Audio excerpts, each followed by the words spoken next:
News 18 Bangla ডিজিটালে আপনাদের সকলকে স্বাগত জানাচ্ছি। আমি আপনাদের সঙ্গে সোমরাজ।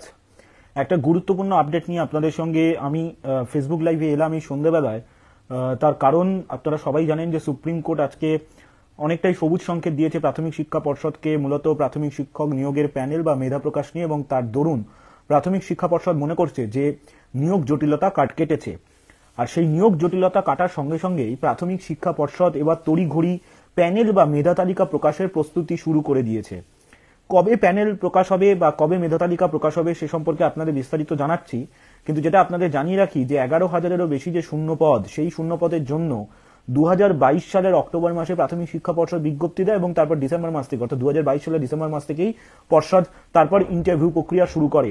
সেই ইন্টারভিউ প্রক্রিয়া শুরু করার পর আমরা দেখেছিলাম যে প্রাথমিক শিক্ষা পর্ষদ একাধিক পদক্ষেপ নিয়েছিল।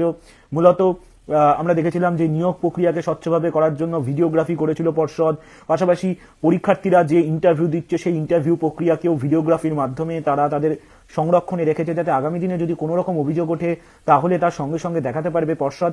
এই সংক্রান্ত একাধিক পদক্ষেপ নেওয়া হয়েছিল। তারপর যারা ইন্টারভিউ নিয়েছেন তাদেরকে একটি করে ল্যাপটপ দেওয়া হয়েছিল, যখন তারা ইন্টারভিউ দিচ্ছেন সরাসরি তাদের প্রাপ্ত নম্বর কেন্দ্রীয় সার্ভারে চলে যাচ্ছিল।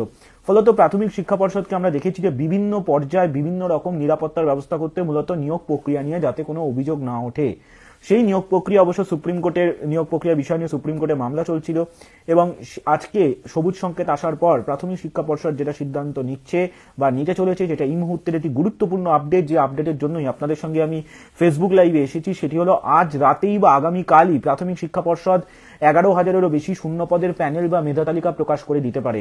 হ্যাঁ, ঠিকই শুনছেন, আজ রাতেই বা আগামীকালই প্রাথমিক শিক্ষা পর্ষদ প্যানেল বা মেধা তালিকা প্রকাশ করে দিতে পারে। এই সংক্রান্ত একটি আপডেট আমরা প্রাথমিক শিক্ষা পর্ষদ থেকে পাচ্ছি, যা নিঃসন্দেহে গুরুত্বপূর্ণ। তার কারণ দীর্ঘদিন ধরে নিয়োগ প্রক্রিয়া নিয়ে বারবারই প্রশ্ন উঠেছে, এবং যেখানে সাম্প্রতিক সময় যে বিষয় নিয়ে বারবার চর্চা চলছে নিয়োগ দুর্নীতি কাণ্ড, সেই জায়গায় দাঁড়িয়ে প্রাথমিক শিক্ষা পর্ষদ যে নিয়োগ প্রক্রিয়া শুরু করেছিল, যদিও পর্ষদ সূত্রে আমরা যেটা জানতে পারছি এই মুহূর্তে, যেটা আপডেট হিসেবে আমাদের কাছে আসছে, সেটি হচ্ছে সুপ্রিম কোর্টের যে অর্ডার, সেই অর্ডারের কপি এখনো পর্যন্ত প্রাথমিক শিক্ষা পর্ষদের হাতে এসে পৌঁছায়নি।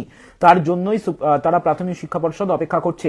সেক্ষেত্রে এটা মনেই করা যায় সুপ্রিম কোর্টের অর্ডার এলেই প্রাথমিক শিক্ষা পর্ষদ প্যানেল বা মেধা তালিকা প্রকাশ করে দেবে। শিক্ষক নিয়োগের যে ফল প্রকাশের অপেক্ষা বহু দিন ধরে মূলত অপেক্ষা করছেন চাকরি প্রার্থীরা, এবং যেটা এখনো পর্যন্ত আমরা প্রাথমিক শিক্ষা পর্ষদ সূত্রে জানতে পারছি যে সুপ্রিম কোর্টের অর্ডারের কপি এলেই পর্ষদ নিয়োগের মেধা তালিকা প্রকাশ করে দেবে, এবং সেটিও ইতিমধ্যেই প্রস্তুত করে ফেলেছে প্রায় প্রাথমিক শিক্ষা পর্ষদ।